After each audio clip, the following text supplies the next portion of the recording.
¿Cómo están, amigos? Pues ya estamos en cuarto grado, este espacio que nos sirve para reflexionar, para reflexionar, sobre todo para imaginar el futuro, ¿no?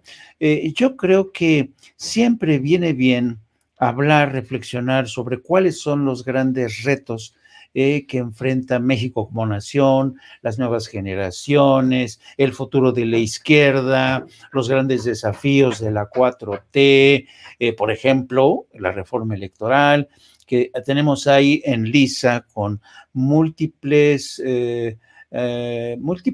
gentes en contra y millones a favor. De eso se trata precisamente la marcha que vamos a tener el próximo 27 de noviembre y que va a encabezar el presidente de la República. Y para hoy, pues ya saben, como siempre, contamos con la presencia de Yasmín Ugalde, que es la responsable de esta sección, que siempre nos arrima a un personaje interesante para hablar de esto que les acabo de hablar. Y yo creo que este tipo de debates tienen la posibilidad de permitirnos, ya saben, asomarnos, levantarnos un poco, otear el escenario, asomarnos al futuro, a la ventana de ese futuro, como decía José Vasconcelos. Y bueno, y sin más, le quiero dar la bienvenida a Yasmín Ugalde. ¿Cómo estás, Yasmín? Hola, ¿cómo estás, Jaime? Pues muy bien, aquí muy contenta de estar una vez más en este espacio. Agradecer, por supuesto, al auditorio que nos ve, pero también a ustedes que nos abren las puertas para esto y justamente no solamente para reflexionar, debatir, confrontar hasta un poco las ideas, sino también un poco algo que dice Rafael Barajas el Fisgón, es necesario, dadas las coyunturas de nuestro país, elevar el nivel del debate, ¿no? Y eso es lo que pretendemos hacer aquí con ustedes, por supuesto, que sabemos que el debate se pone muy bien sin censura, por supuesto. Y bueno, y hoy tenemos como invitado especial de esta sección de cuarto grado a Molay Maza Ontiveros. Él es historiador, filósofo y analista político. Es licenciado en Historia y Sociedad Contemporánea por la Universidad Autónoma de la Ciudad de México. Es militante de base de Morena y colaborador de la 4T. No, de la 4TV, perdón, colaborador de la 4TV, participa en espacios de opinión política con Daniel Cabrera los martes a las 9:30 y con una videocolumna semanal con Ricardo Sevilla, don Ricardo Sevilla en Los Datos Duros. Él dice que es antifascista por convicción y socialista de corazón. Pues demos la bienvenida a Molay Maza. ¿Cómo estás, querido Molay? Buenas noches, ¿cómo están? Si me escuchan, acá estoy. Claro. Buenas noches, muchas gracias por la invitación, muchas gracias a Yasmín y al Instituto Nacional de Formación Política y muchas gracias a Sin Censura y pues saludos a Vicente Serrano y acá estamos colaborando a ver en qué podemos apoyar. Pues yo quisiera que nos apoyaras, querido Molay, a despejar o arrojar luz, mejor dicho, arrojar luz en el tema de la reforma electoral. Fíjate, querido Molay, si tenemos en cuenta que en los últimos años se han presentado más de 100 iniciativas de reforma electoral, resulta ser que con una, que es decir, la que presenta Andrés Manuel López Obrador, santo cielo, se han lanzado, dicen que esto es traición a la democracia, que cómo es posible. ¿Por qué no nos ayudas a ver esto en perspectiva? Sí, mira, la perspectiva que hay que tener es la de entender la lucha de los pueblos por su liberación. Eso es lo que hay que entender. Y cuando una comunidad política, una sociedad, se logra articular desde los sectores más profundos, desde los sectores más empobrecidos, de los sectores más golpeados por el status quo, cuando se logran articular esos sectores en una propuesta política, en una propuesta programática, y se logran encauzar estas propuestas desde abajo, se logran encauzar a través de instituciones y a través de las reglas del juego de la democracia liberal, burguesa, occidental, que tiene sus candados, que tiene sus límites, que tiene incluso hasta sus obstáculos para que las propuestas populares no transiten. Y entonces cuando los pueblos se cansan y desbordan esas limitaciones y esos candados y triunfan electoralmente, pacíficamente, constitucionalmente, entonces ya al status quo eso le hace, se dejan ver las costuras, ¿no? Se deja ver de qué están hechos realmente.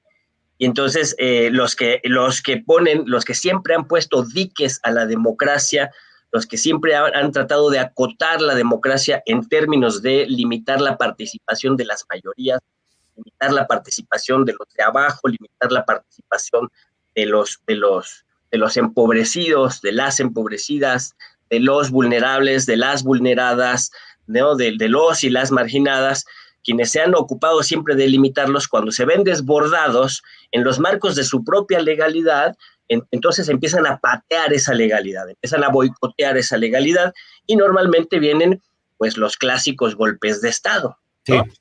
Y entonces esa es la lógica que hay, o sea, con reforma electoral o sin reforma electoral, estos sectores no alcanzan a ser una oposición seria, porque no tienen propuesta, ¿no? Incluso en democracia el concepto de oposición se refiere a un sector político que se opone a las propuestas oficialistas y propone alternativas, criticando esas propuestas oficialistas, propone alternativas.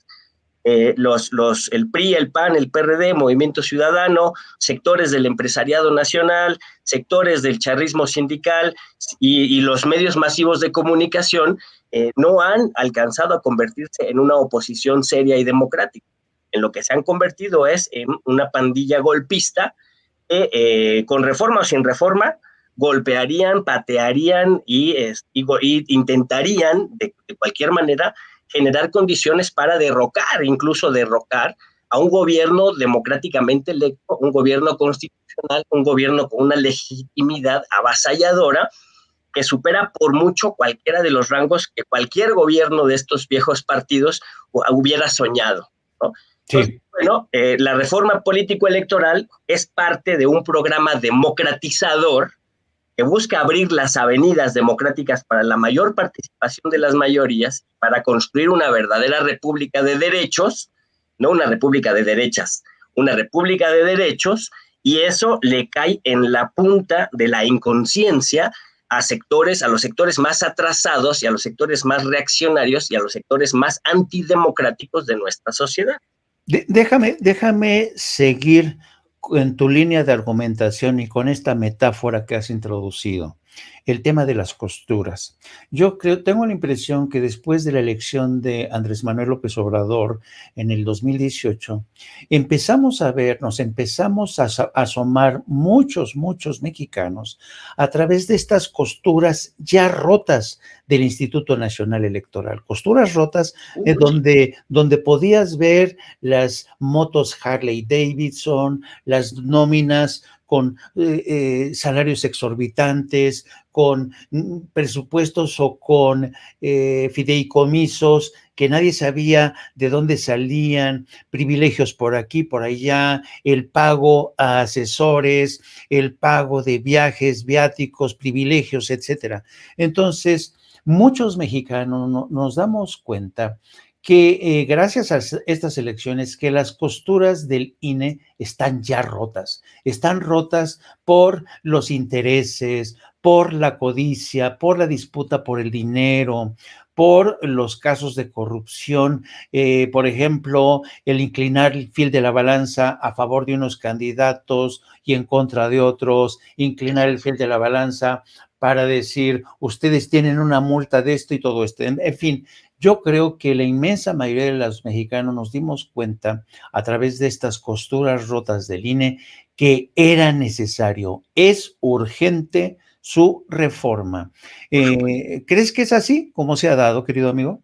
No, por supuesto, pero es que si una reforma democratizadora que nos diera a las mexicanas y mexicanos un árbitro imparcial y con posibilidades de ser transparente y de ser ecuánime en los procesos electorales. Eso es algo que hemos necesitado históricamente, ¿no? Si me presionas un poco, es algo que necesitamos desde tiempos de la colonia, ¿no? Es algo que necesitábamos en la República, en la Primera República, es un instrumento que hemos necesitado. Más ahora que estamos en un proceso, digamos, desde la falsa alternancia, desde la caricatura de alternancia que hubo con Vicente Fox, pues ya se veía que había actores políticos que estaban jugando realmente el juego del proceso político electoral, ¿no? Y que sí se requerían estas instancias que fueran más serias, más profesionalizadas, más capaces de generar certidumbre, pero no lo tuvimos. Teníamos un árbitro que estaba siempre inclinado hacia las cuotas de los partidos. Cuando era el Instituto Federal Electoral y cuando era el Instituto Nacional Electoral, estaba compuesto por cuotas partidarias. Y dentro del Instituto Nacional Electoral o dentro del Instituto Federal Electoral se daban debates, discusiones, jaloneos que permitían a una u a otra fuerza política tener los dados marcados, ir a las elecciones con los dados marcados. Y de ese juego político, los sectores representativos del pueblo, representativos de las y los trabajadores, de los explotados, los oprimidos, los marginados, los indígenas, las mayorías sociales, pues siempre tenían las de perder. Siempre eran los que salían excluidos del proceso. Hasta que se genera un gran movimiento, una gran fuerza política que desborda esas lógicas, que gana la elección pese al Instituto Nacional Electoral, ¿no? Y contra el Instituto Nacional Electoral se gana una elección que es avasalladora, que es imposible negarla, es imposible frenar la insurgencia político-electoral de nuestro pueblo el 1 de julio del 2018. Y entonces el Instituto Nacional Electoral no solo deja de ser imparcial, o sea, no solo no cumple su imparcialidad, abandona esa tarea, y pasando el 1 de julio del 18 y empezando el 1 de diciembre del 19, el Instituto Nacional Electoral se convierte en un espacio de los sectores de la oposición. No solo ya no es un árbitro ecuánime e imparcial, sino que ahora ya juega con la oposición, o con la mal llamada oposición, ya juega para el golpismo. Entonces hemos visto en estos años del primer gobierno realmente democrático, realmente republicano, realmente popular, en estos primeros años de la Cuarta Transformación, tenemos al Instituto Nacional Electoral convertido en un partido político de oposición, ¿no? Con un presidente del Consejo que gana más que el presidente de la República, violando la Constitución, y que no tiene ningún empacho en tomarse fotografías con el Partido Acción Nacional y con el PRD, y en salir y salir en los foros con Claudio X González y dejarse apapachar por los sectores que están minando y golpeando el proceso democrático. Entonces tenemos un Instituto Nacional Electoral que no solo no daba certidumbre, no solo se le veían esas costuras muy abiertas, ¿no? Cualquiera que se quiera estudiar un poquito de historia y observar la conducta del Instituto Nacional en los procesos electorales, rápidamente se daba cuenta de que algo estaba muy mal y que se necesitaba reformar desde abajo para que hubiera una mejor vigilancia, una mejor observación, procesos de elección del propio instituto, de los propios consejeros, que es a lo que aspiramos ahora, y entre otras cosas, que permitiera tener un árbitro realmente comprometido con la democracia, comprometido con el soberano, que es el pueblo de México, y comprometido con el desarrollo libre y democrático, justo, pacífico, de una nación tan compleja, tan plural como es la nuestra. Y el INE no lo cumplía, no lo ha cumplido antes, mucho menos en esta etapa en la que estamos, ¿no? Y incluso en esta movilización, esta bandera que era una absoluta mentira, el propio Instituto Nacional Electoral pues juega un papel central, ¿no? Como consigna política de el INE no se toca, y eso es una farsa, es una absoluta mentira, y ellos lo saben muy bien, y están jugando a la mentira, a la antipolítica, y a minar procesos democráticos desde el propio Instituto Nacional Electoral. Eso realmente es para ponerse a pensar muy bien. Por eso yo insisto en que Lorenzo Córdoba y consortes están en una postura golpista, cerrando filas con los sectores más atrasados y más retardatarios de nuestro país. Querida Jazz, hay algo que a mí en lo personal me intriga. Y